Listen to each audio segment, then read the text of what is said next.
سونا، یہ جو کچھ ہے، آنکھ بند ہوئی، یہ کیا ہے؟ مٹی. چائنا والوں، چائنیز کا قبرستان ہے، اس میں جو چائنا کے بڑے بڑے دولت مند ہوتے ہیں نا، ارب پتی، ان کو یہ غم ہوتا ہے ابھی ہم مرنے والے ہیں، ایسی بیماری لگ گئی، اب ہم بچیں گے نہیں، تو یہ کروڑوں اربوں روپے کا ہوگا کیا. تو وہ ہوس دیکھو، ہوس. ہمارے پاس تو اسلام ہے یار، ہوگا کہ ہم تو پہلے سے تیار ہیں. ختم. کیا ہے؟ جو آخرت میں بھیج دیا وہ بچ گیا، جو اپنے پاس ہے وہ کیا ہے؟ ختم. کیسی پیاری ہمارے پاس ہدایات ہیں، غیر مسلموں کے پاس ہدایات، گائیڈنس ہی نہیں ہے.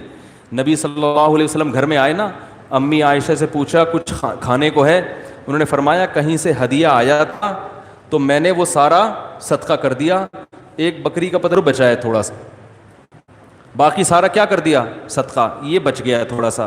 تو آپ نے فرمایا وہ بچ گیا ہے، یہ ختم ہو جائے گا. نہیں آ رہی بات، سائڈوں سے گزر رہی ہے. وہ بچ گیا ہے، ٹھیک ہے نا. کیسی تربیت. گھر میں کھانے کو روٹی ہے نہیں، جو ہے وہ بھی کیا ہو رہے ہیں؟ صدقے ہو رہے ہیں. امی عائشہ کو پتا تھا کہ میرے میاں اس سے خوش ہوں گے کیونکہ وہ بھوکا رہنے کے عادی ہیں. اب جو خواتین سن رہی ہوں گی بیان، وہ اپنے میاؤں کے ساتھ یہ سلوک نہ شروع کر دیں. وہ پہلے ہی بیچاروں کو ٹائم پہ کھانا نہیں ملتا، ٹھیک ہے نا.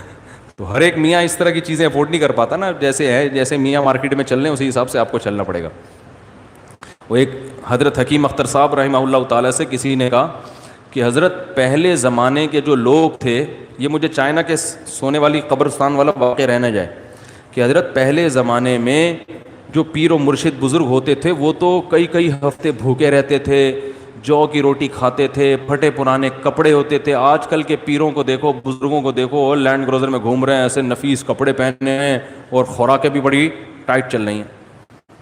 تو حکیم اختر صاحب فرماتے ہیں کہ انہوں نے ایک واقعہ سنایا کہ حضرت عمر رضی اللہ تعالیٰ، یہ جو خلیفہ ہارون رشید تھا نا، اس کا دور تھا، اس کی بڑی شاہی سواری تھی، بڑا بادشاہوں والا پروٹوکول.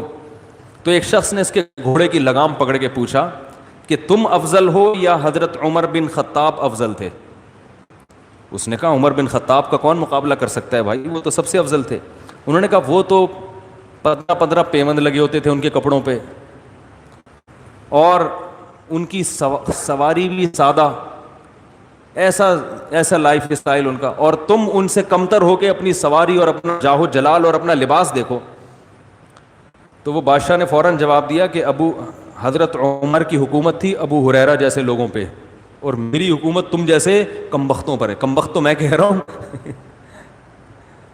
وہاں اگر خلیفۃ المسلمین فاقوں سے ہے تو رعایا میں ابو ہریرہ بھی فاقوں سے، اور یہاں تم شاہی لباس پہنو، کسی علاقے میں چوکیدار ہوگا لیکن کپڑے دیکھو، کھا بھی کباب پراٹھے، اور بادشاہ کو جو کی روٹی کھائے گا.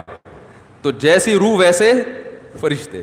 تو اس لیے بعض لوگ نا علماء کو کمپیئر کرتے ہیں صحابہ کے ساتھ. یار صحابہ کرام تو ایسے تھے کہ وہ تو کئی ہفتوں فاقہ نہیں رہتا تھا. ہماری مسجد کے امام صاحب کو تو اگر ٹائم پہ کھانا نہ ملے ان کو تو بڑا غصہ آ جاتا ہے، ان کے تو کپڑے دیکھو، ان کی تو گاڑی دیکھو. تو بھائی وہ آپ کی مسجد کے امام ہیں، ٹھیک ہے نا. وہ کس کے امام ہیں؟ وہ آپ کے امام ہیں. خود کباب پراٹھے کھا رہے ہو اور امام کو مسور کی دال کھلا رہے ہو، ایسا نہیں ہوگا. تو ہر جگہ اسی حساب سے ہوتا ہے. تو وہاں میں نے دیکھا کہ وہ جو ارب پتی لوگ ہیں نا چائنا میں، اب ہاں میں بتا رہا تھا کہ ہماری تو نبی نے تربیت کی ہے.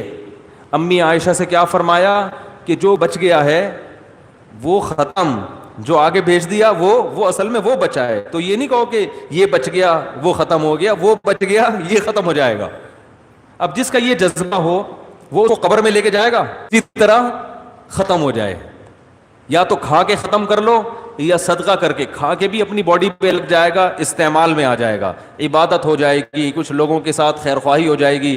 نہیں تو صدقہ کر دو.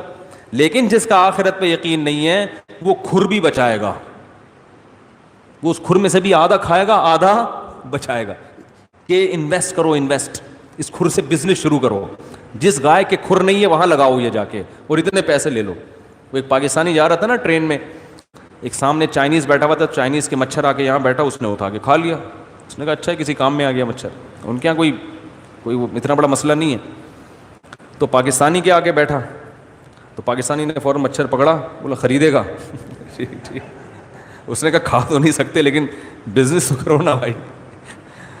تو نبی صلی اللہ علیہ وسلم نے فرمایا تمہارا مال وہ ہے جو پہن کے پرانا کر دیا اور کھا کے ختم. اب غیر مسلم کا یہ نظریہ نہیں ہے تو لہذا وہ کیا کرتے ہیں اور اب پتی ہو گئے. ہمارا نظریہ ہم کہتے ہیں یار ایک حد تک تو چلو. دیکھو علماء کہتے ہیں کہ اتنا جمع کرو کہ اگر آج آپ کی جاب چھوٹ گئی یا کاروبار ختم ہو گیا تو 1 سال کا ذخیرہ آپ کے پاس ہو. اتنا جمع کرنا ٹھیک ہے. یعنی 1 سال تک بے روزگاری میں آپ اسی طرح سروائیو کر سکتے ہو جس طرح پچھلے سال آپ نے سروائیو کیا ہے. سمجھ میں آ رہی ہے بات؟ آپ کی تنخواہ 1 لاکھ روپے, 1 لاکھ میں آپ کا اچھا گزارا ہو رہا ہے تو 12 لاکھ جمع کر کے بینک میں, اسلامی بینک میں جمع کرا دو یا گولڈ خرید کے ڈال لو تاکہ آج اگر جاب جاتی ہے تو 1 سال میں اچھی طرح گزار لوں اور 1 سال جاب تلاش کرنے میں لگا دو. 12 لاکھ سے زیادہ جمع کر رہے ہو تو کیا یہ دنیا سے محبت کی علامت ہے؟ حرام نہیں ہے لیکن شریعت میں اس کو پسند نہیں کیا, کیونکہ پھر یہ سوچنا نا کہ ہو سکتا ہے 2 سال تک جاب نہ ملے, ہو سکتا ہے 3 سال تک جاب نہ ملے. تو بھائی ہو تو یہ بھی سکتا ہے کہ ٹرک کچل کے چلا جائے آپ کو کل. کیا خیال ہے؟ ہو تو یہ بھی سکتا ہے کہ جاب ملے اور پیسے تنخواہ دے ہی نہ, وہ کمپنی اسی دن بند ہو جائے. ہو توہمات کی دنیا میں جاؤ گے تو پھر تو ہو سکتا ہے قیامت آ جائے اگلے سال, ضرورت ہی نہ رہے پیسوں کی. ہو سکتا ہے یہ کرنسی چینج ہو جائے, ہو سکتا ہے کہ آپ خود اس کمپنی کے مالک بن جائیں. خواب دیکھنے پہ گورنمنٹ کی طرف سے کوئی پابندی نہیں ہے. تو ہو سکنے, یہی تو وہم ہے ایک گراؤنڈ ریئلٹی کو دیکھ کر کے بھائی 1 سال میں ایک شریف انسان کو جاب مل جاتی ہے, 1 سال تک ٹھیک ہے. اس سے زیادہ یہ اور بہت زیادہ بچوں کا خیال کرنا ہے کہ میرے مرتے ہی بچوں کا کیا ہوگا, تو کوئی مہنگا سا پلاٹ لے کے ڈال دو بچوں کے لیے. چلو میں مروں تو ایسا نہ ہو کہ بالکل ہی لاوارث ہو جائیں, 1 آدھ پلاٹ لے لیا بحریہ ٹاؤن میں لے لیا, یار یہ اچھی قیمت بن جائے گی میرے مرنے تک بس. باقی جو آ رہا ہے اچھا کھاؤ, اچھا پیو اور اللہ کی راہ میں دبا کے خرچ کرو. وہ جو چائنیز وہ کیا کرتے ہیں نا, جو کروڑ پتی چائنیز مرتے ہیں ٹھیک ٹھاک مہنگی قبر خریدتے ہیں وہ اپنی زندگی میں اور وصیت کرتے ہیں کہ میں جب مروں گا تو یہ پورا سونا میری قبر میں میرے ساتھ رکھ دیا جائے. پھر کیا ہوا کہ قبروں سے سونا چوری ہونا شروع ہو گیا, کیونکہ دوسرے چائنیز کو پتا ہے کہ یہ تو مر گیا اور اس کی قبر سے اب نکالو تو کچھ نہیں کہہ سکتا, تو سونا چوری. پھر وہ کیا ہوا ہے کہ وہ کرنسی رکھنا شروع کر دی انہوں نے, وہ کرنسی چوری ہونا شروع ہو گئی. تو پھر قبرستان کی انتظامیہ نے قبرستان کی ایک الگ سے کرنسی نکالی. جیسے ڈالر ہے نا, 1 لاکھ ڈالر ہے آپ کے پاس, تو وہ ڈالر لے کر آؤ گے تو قبرستان والے اس 1 لاکھ ڈالر کے بدلے میں آپ کو برزخ کی کرنسی دیں گے, جو ان کے خیال میں ایک ایسی کرنسی چھاپی ہے جو اس کا عوض ہے. وہ کرنسی چلتی نہیں ہے لہذا اسے کوئی چوری نہیں کرتا. وہ یہ ہوتا ہے کہ ڈالر کے بدلے میں یہ کرنسی خریدی گئی ہے, اس کی اتنی ویلیو ہے, یہ مردے کے ساتھ قبر میں بچھا دی جائے گی. اس مردے کو تسلی ہوگی کہ پیسے لے کے جا رہا ہوں میں. تو اس سے پتہ چلتا ہے بھائی قبر میں ساتھ لے جانے کا جذبہ یہ کافروں میں ہم سے زیادہ ہے. تو وہاں تو نظر آ رہا ہے کہ یہ کرنسی کو بھی کیڑے کھائیں گے تیرے ساتھ ہی. تو اللہ نے کتنا اچھا آپشن دے دیا. اللہ نے فرمایا بھیجو آگے, صدقہ کرو, خیرات کرو. جو برزخ میں کرنسی چلتی ہے وہ نیکیاں ہیں, میں خود بخود یہ ڈائیورٹ کر رہا ہوں اس میں, یہ خود بخود کنورٹ ہو رہی ہے. نہیں آ رہی سمجھ میں؟ جتنے پیسے بھیج رہے ہو نا یہ وہاں کنورٹ. اور رمضان میں پیکج 1 روپے کے 70 روپے بھی مل سکتے ہیں, 700 بھی. رمضان میں کرنسی ریٹ کیا ہے؟ زیادہ ہیں بھائی. ڈالر کبھی اوپر جاتا ہے کبھی نیچے آتا ہے نا. آج کل کرنسی ریٹ عید کا چاند نظر آتے ہی یہ ریٹ دھڑام سے نیچے گرے گا. صدقے کا ریٹ بھی کم, نماز کا ریٹ بھی کم, زکوٰۃ کا ریٹ بھی. یار کچھ لے کر آؤ بھائی, کچھ ڈنڈا منڈا لے کر آؤ یار. کم بولنے میں کیا جا رہا ہے یار. دیکھو پنجاب میں جب خطابت ہوتی ہے نا وہ زبردست لوگ ساتھ دیتے ہیں. کراچی میں عجیب بجھے سے لوگ ہیں, اتنی شرافت بھی اچھی نہیں ہے. تو نماز کا ریٹ عید کا چاند نظر آتا ہی کم ہو جائے گا. زکوٰۃ کا ریٹ اللہ کے ہاں کم, روزے کا کم, ہر عبادت کی جو ابھی جو کرنسی ریٹ چل رہا ہے نا، وہ عید کا چاند نظر آتے ہی کم ہو جائے. رہے گا 1 کے 10 تو رہیں گے پورے سال، 1 روپے کے 10 روپے تو پورے سال ملیں گے. رمضان میں تو اور زیادہ بڑھا دیتے ہیں اللہ تعالیٰ. تو بھائی ہم نے بھی انویسٹمنٹ کرنی ہے. کہاں کے لیے؟ قبر کے لیے، آخرت کے لیے. دنیا سے دل نہیں لگانا. تو اگر دنیا کمانی ہے کس کے لیے؟ اللہ کے لیے. بیوی سے محبت کرو سنت سمجھ کے، نبی امی عائشہ سے محبت کرتے تھے تو اللہ کا حکم ہے. اولاد سے محبت کرو پیغمبروں کی سنت سمجھ کے. بھائی اولاد سے اللہ کے لیے محبت کرتے ہیں، لہذا جہاں اللہ کی محبت اور اولاد کی محبت ٹکرا رہی ہو وہاں اولاد کو سائڈ پہ لگا دینا ہے. ابراہیم علیہ السلام کو اپنے بیٹے اسماعیل سے کس قدر محبت تھی، اللہ نے حکم دیا ذبح کر دو. یہاں اللہ کی محبت اور اولاد کی محبت ٹکرا رہی ہے تو کہا کہ اللہ تیری محبت کو پہ کمپرومائز نہیں کر سکتا. ذبح کرنے کے لیے لٹا دیا، کاٹ دوں گا، گردن کاٹ دوں گا. تو اور بیٹے کو محبت بھی تھی اپنے باپ سے. کوئی بیٹا چاہتا ہے باپ سے بچھڑ جائے، لیکن جب ابراہیم علیہ السلام نے بتایا کہ اللہ کا حکم ہے تو کہہ رہے ہیں کہ کاٹ دیں، چھوڑ دوں گا دنیا، ماں کو بھی چھوڑ دوں گا، باپ کو بھی چھوڑ دوں گا. سب سے پہلے کون ہے؟ اللہ. تو یہ مطلب ہے لا الہ، بولو بھائی اللہ. سب کچھ نکال دو، صرف کون؟ اللہ. تو اللہ سے جذباتی محبت پیدا کرنے کی ضرورت ہے، اور اس کے لیے اللہ کی محبت کا ٹیسٹ گین کرنا پڑے گا. جیسے ڈیو کا ٹیسٹ گین کیا تھا. ڈیو لیا تو کیا لیا؟ وہ آتا ہے نا، ڈیو نہیں لیا تو کچھ بھی نہیں لیا. وہ کچھ ایسے اشتہار آتا، ڈیو پیا تو یو فون تم ہی تو ہو. ٹھیک ہے. اب دیکھو یہ ایسے ایسے نعرے لگا لگا کے نا کس کی محبت کا ٹیسٹ گین ہو رہا ہے؟ یو فون کا. 24 گھنٹے کچھ بھی ہو، اب پتہ نہیں اشتہار آتا ہے نہیں آتا، یو فون تم ہی تو ہو. تو اللہ کی محبت آئے گی یا یو فون کی آئے گی؟ ہر وقت you phone you phone you phone you phone.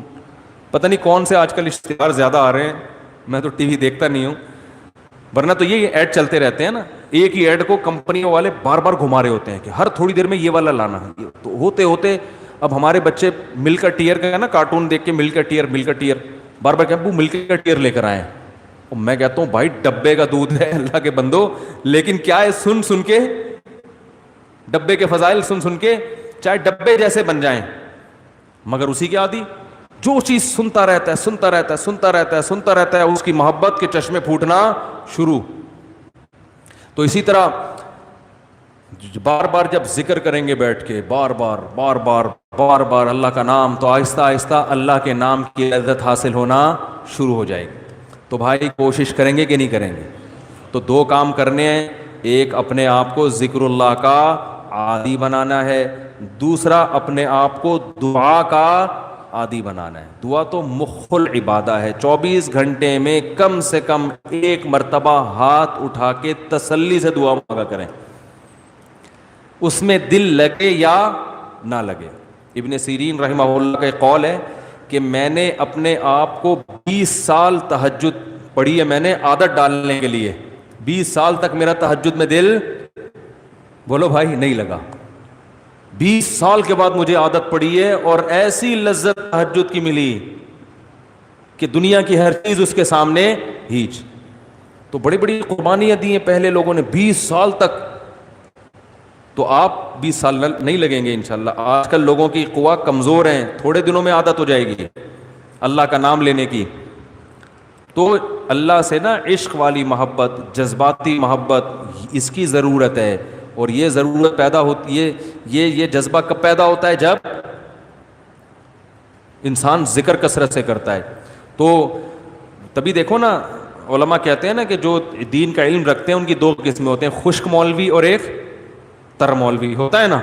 خشک مولوی ایسے ہوتے ہیں بس وہ ٹیکنیکل قسم کے ہے نا، لاجک تو بتا دیں گے شریعت کی یہ ہے فلانا ہے، جو جیسے آج کل پروفیسر ٹائپ کے لوگ ہیں وہ بتا دیں گے اسلام کا یہ حکم ہے یوں ہے، لیکن ان کے پاس بیٹھ کر اللہ کی محبت میں اضافہ نہیں ہوتا. لیکن اللہ کی اہل اللہ کی تعریف کیا بتائی ہے کہ جب ان کو دیکھا جائے تو اللہ یاد آ جائے. تو صحابہ کرام کہتے ہیں ہم جب نبی کی محفل میں بیٹھتے تھے دنیا و ما فیہا سے بے خبر ہو جاتے تھے. تو اللہ کا ذکر کثرت سے کرنا پڑے گا اس کے لیے، اور دعا کا اہتمام